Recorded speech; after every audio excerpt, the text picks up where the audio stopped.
తర్వాత మళ్ళీ డైరెక్ట్ చేస్తున్న సినిమా. అండ్ ఒక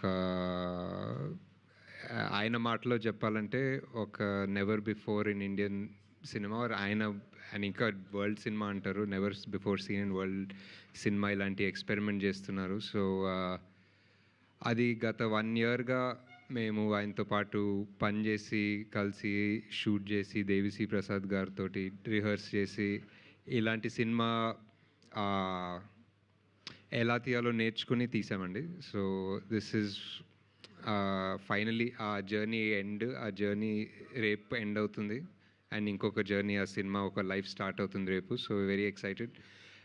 ఈ హోల్ ప్రాసెస్లో ఆబ్వియస్లీ సంగీతం సార్ హైదరాబాద్కి ట్రావెల్ చేయాలని చాలాసార్లు అనుకున్నారు, ప్లాన్ చేశారు. ఏదో అతిథి దేవో భవ సర్వీస్ కూడా చెక్ చేశారు వస్తామని, కానీ ఆయన రెస్ట్రిక్షన్స్ వల్ల మేబీ హీ కుడెంట్ కమ్ అండి. But he sends his regards and ఆయన energy and humour is always as sharp as ever. And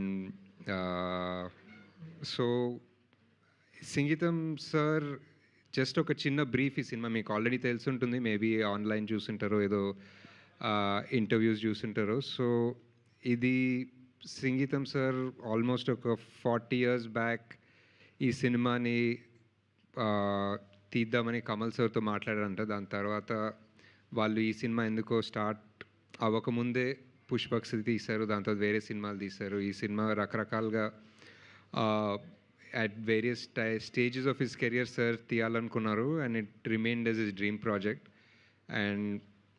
and like rest of his filmography అసలు సంబంధం లేదండి. ఆయన తీసిన వేరే సినిమాలకి దీనికి ఏ కంపారిజన్ లేదు. It's a new experiment from easily one of the biggest geniuses of Indian cinema. So I think I am here out of respect as a filmmaker, as a film audience.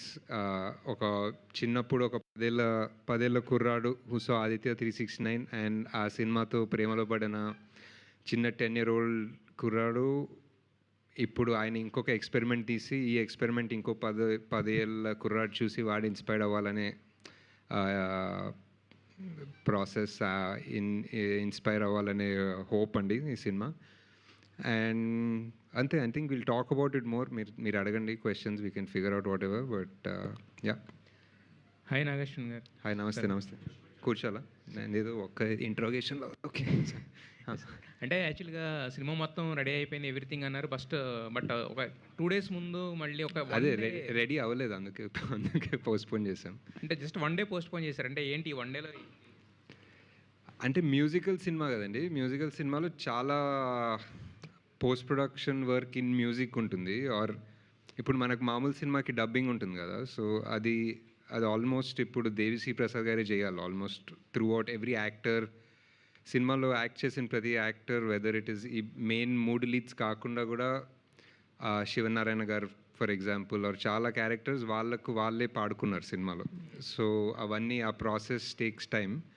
And ఆ ప్రాసెస్ని correct మీటర్లో పెట్టి ఇప్పుడు last minute edit ఒక trim చేసామనుకోండి, ఒక 5 seconds ఈ short తగ్గిద్దాం అనుకుని ఏదో తీస్తాం, అది తీస్తే ఫుల్ మీటర్ పోతుంది. ఇప్పుడు మామూలు సినిమాకి అలాంటి ప్రాబ్లమ్స్ ఉండవు, కానీ ఈ సినిమాకి అలాంటి ప్రాబ్లమ్స్ ఉంటాయి.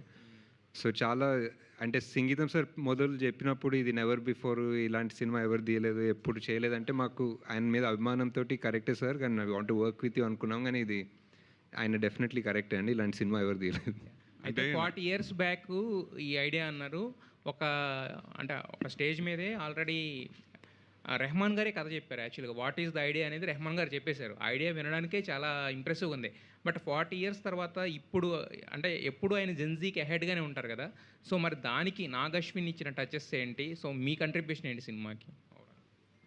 అదే ఆయన మీరు చెప్పినట్టు ఇప్పుడు ఆదిత్య 369 ఈరోజు రిలీజ్ చేసిన అహెడ్ ఆఫ్ ఇట్స్ టైంలానే అనిపిస్తుంది. సో ఇప్పుడు ఆయన ఆదిత్య 369లో ఏఐ గురించి ఎలా మాట్లాడారో ఇప్పుడు కూడా అలానే మాట్లాడుతున్నారు. సో ఆయన స్టోరీస్, ఆయన ఐడియాస్ ఎప్పుడు ఏజ్ అవ్వలేదండి. So I'm there only to help ఆయన విజన్ని ముందుకెలా తీసుకెళ్లాలని ప్లాన్, అంతే. ఈ కథ ఇప్పుడు మీరు already 40 years back sir, 40 years బ్యాక్కే అందరూ చేద్దాం అనుకున్న సినిమాని మీరు ఎప్పుడు విన్నారు ఈ కథ? విన్నప్పుడు ఇప్పుడు ట్రెండ్కి ఏ విధంగా ఉంటుందని మీరు చెప్పారు. మీరు చెప్పిన సలహా ఏంటి ఆయనకి? నేను ట్రెండ్‌కి ఏం సలహా చెప్పలేదండి. నేను ఫస్ట్ 'మహానటి' తర్వాత విన్నాను. 'మహానటి' తర్వాత చెప్పారు యాక్చువల్లీ ఈ కథ. ఆహ్, నేను ట్రై చేస్తున్నాను ఇలాంటి సినిమా, ఇలాంటి యాక్టర్స్ కావాలని. దాని తర్వాత మేము వేరే మూవీస్ చేసుకుంటూ పోయాం. మళ్ళీ 2020, 21లో ఆయన వేరే యాక్టర్స్‌తో ట్రావెల్ అయ్యేటప్పుడు అప్పుడు విన్నాను ఒకసారి. దాని తర్వాత అరౌండ్ 23 కల్కి ఎండింగ్ ఆ టైప్‌లో ఆయన ఇంకా వేరే స్టోరీస్ ఏదైనా ఉంటే చెప్పండి సార్, లేకపోతే అలా వేరే వాళ్ళు అడిగే టైంలో ఆయన ఓన్లీ ఈ ప్రాజెక్ట్ మీద అంత ప్యాషనెట్ ఉన్నారని తెలిసింది. ఆల్మోస్ట్ 'మహానటి' నుంచి 'కల్కి' ఎండింగ్ ఆల్మోస్ట్ 5-6 ఇయర్స్ టైమ్. మనకు 5-6 ఇయర్స్ ఒక కథ మీద ఎవరు ఉండం ఇప్పుడు కూడా. సో ఆయన అంత ప్యాషనెట్ ఉంటారంటే they must be something. So we really just wanted to make it happen. ఆయన ఇష్టపడిన వాళ్ళు అంటే ఎవరు ఉండరు, డైరెక్టర్ చాలామంది ఇన్స్పిరేషను. అయితే మీకు మరీ భక్తి అన్నట్టుగా మొన్న ఫంక్షన్లో చెప్పులు కూడా తీసేసి మీరు కింద కూర్చోవడం ఒక వింత అయితే, చెప్పులు కూడా తీసేసి అంత స్వామి భక్తి మీకు అసలు ఆయన ఎప్పటి నుంచి ఆయనతో మీకు కలిగింది? అంత అంటే జస్ట్ ఆయన స్టేజ్ మీద వెళ్ళేటప్పుడు వీల్ చైర్తో వెళ్తున్నప్పుడు జస్ట్ అక్కడ ఉన్నా అండి. అక్కడ ఆయన్ని పంపించి పక్కన కూర్చున్నా అంతే. సో పెద్ద అంత సీన్ లేదు అక్కడ. బట్ డెఫినెట్లీ చాలా భక్తి, definitely lot of respect. But ఆయన కింద మామూలుగా నేల మీద కూర్చుంటే చెప్పులు అడ్డం వస్తాయి, సో ముందు పెట్టుకున్నా అంతే. దానికన్నా పెద్ద డిస్కషన్ లేదు అక్కడ. సంగీతం గారు హలో ఇటు సార్ ఏంటండి? సో 40 years బ్యాక్ అనుకున్న సబ్జెక్ట్ కదా, అవును. ప్రజెంట్ జనరేషన్కి తగ్గట్టుగా what are the changes you made? Sir సంగీతం సార్ యాక్చువల్లీ నాకన్నా మోర్ అడ్వాన్స్ జనరేషన్ అనిపిస్తుంది. ఆయన జెన్ ఆల్ఫా లాగా అనిపిస్తుంది నాకు. జెన్ జీ కూడా కాదు. ఆయన ఏదన్నా ఫర్ ఎగ్జాంపుల్ మేము స్టోరీ రూమ్ డిస్కషన్స్లో ఏదన్నా మాట్లాడుకుంటుంటే ఒక సీన్ గురించి చెప్తుంటే ఆయన ఫస్ట్ అయ్యో అది ఎప్పటి నుంచో చూస్తున్నాం, అసలు నాగేశ్వరరావు రామారావు గురించి అలానే చేస్తున్నాడు, కొంచెం కొత్తగా ఆలోచించండి అని చెప్తారు రైటర్స్కి. సో ఇప్పుడు నేను ఆయనకి కొత్తగా ఏం చెప్పాలనేది నాకు తెలీదు. Is quiet ahead of his time. And concepts అనేది టైమ్లెస్ ఉంటాయండి. ఎలా ఇప్పుడు ఒక ఊరిలో ఒక శాపం వచ్చి అందరు పాడుతున్నారు అన్న కాన్సెప్ట్ మనం 1980లో తీసిన 2020లో తీసిన ద కాన్సెప్ట్ ఇస్ కొత్తది. సో దానికి టైం ఉండదు అనుకుంటా. నాగేశ్వరన్ గారు, first of all I congratulate you for one fantastic phenomena that you brought back a legend like సంగీతం శ్రీనివాసరావు into action. వైజయంతిలో చెయ్యాలని జరిగిన ప్రయత్నాలు ఏవి ఫలించలేదప్పుడు, but you made it, you materialized it. I congratulate you for that. It's a very great gesture from your side. And ఇప్పుడు ఈ సినిమాకి సంబంధించినంత వరకు music is being heard as a predominant factor of the film. ఏంటండి ఇది? అంటే music కల్చర్కి సంబంధించిందా, లేకపోతే మ్యూజిక్తో కమ్యూనికేషనా, లేకపోతే మ్యూజిక్ ఒక క్యారెక్టర్ ఆ సినిమాలో ఏంటి? What is that part played by music in this film?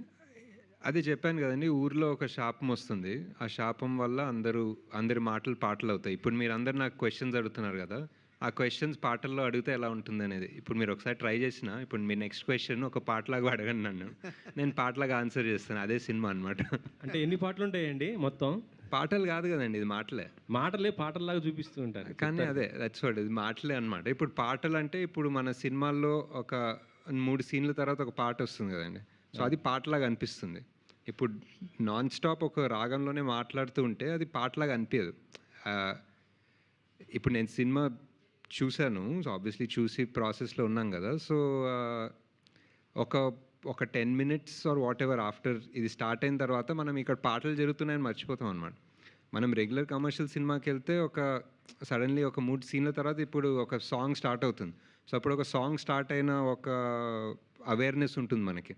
ఇక్కడ అవేర్నెస్ ఉండదు, ఇది జస్ట్ అలా వెళ్తూనే ఉంటుంది. It's part of the world అనమాట. ఆడియన్స్ ఎలా రిసీవ్ చేసుకుంటారు అనుకుంటున్నారు? I think just for example ఇప్పుడు మీరు 30-40 years బ్యాక్ పుష్పక్ గురించి ఎవరన్నా ఇంటర్వ్యూలో అడుగుంటే, ఇప్పుడు మూకీ సినిమా ఎలా యాక్సెప్ట్ చేస్తారు, అసలు మాటలే ఉండవా, ఇప్పుడు ఎలా కమ్యూనికేట్ చేస్తారు అని